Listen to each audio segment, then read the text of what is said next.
The key sort of problem in the existing grid really is sort of how we've become used to electricity. So we're used to flicking on a switch and there being electricity there, and we're used to paying for that electricity with just a flat tariff. So we pay electricity per unit, and that's completely different to the actual costs of generating that electricity. So at peak times, electricity is very expensive, it's very hard to produce, you need a lot of capacity, generation capacity that just sits there waiting for that peak time. And then when you move to a grid where it's renewable, you know, you've got sort of wind turbines. If doesn't happen to be windy that day, then that's a lot of your capacity that's just gone. So if you're trying to make the grid where supply where you can make sort of proper use of supply when it's available, the key sort of game changer is storage.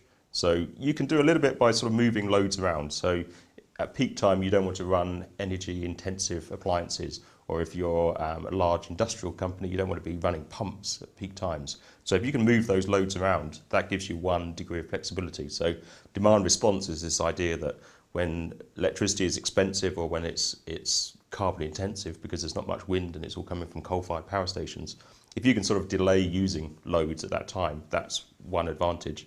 And that's one way of sort of reducing your carbon emissions. But the other real game changer is storage. So large utility scale storage has been around for a while in terms of pumped storage. So we pump water up to a reservoir and then let it come back down again. And most countries have systems like that. But the sort of the game changer may be sort of storage within our homes. So if you've got an electric vehicle, the battery of your electric vehicle will probably run your home for a day or two.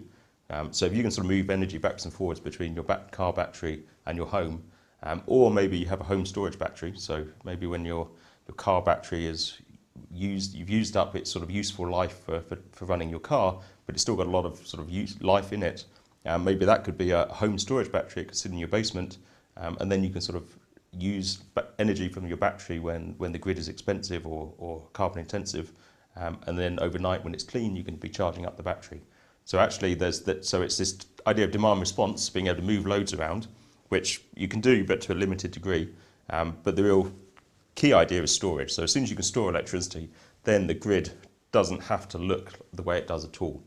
You know, the grid is designed the way it is because electricity is hard to store. You know, they go to enormous lengths to ensure that when you put the switch on, there's electricity there. And there's an enormous overhead to actually doing that. So, but if you can sort of store the energy locally, that changes everything. But that's expensive. So batteries are expensive, but the technology is improving and the price is coming down.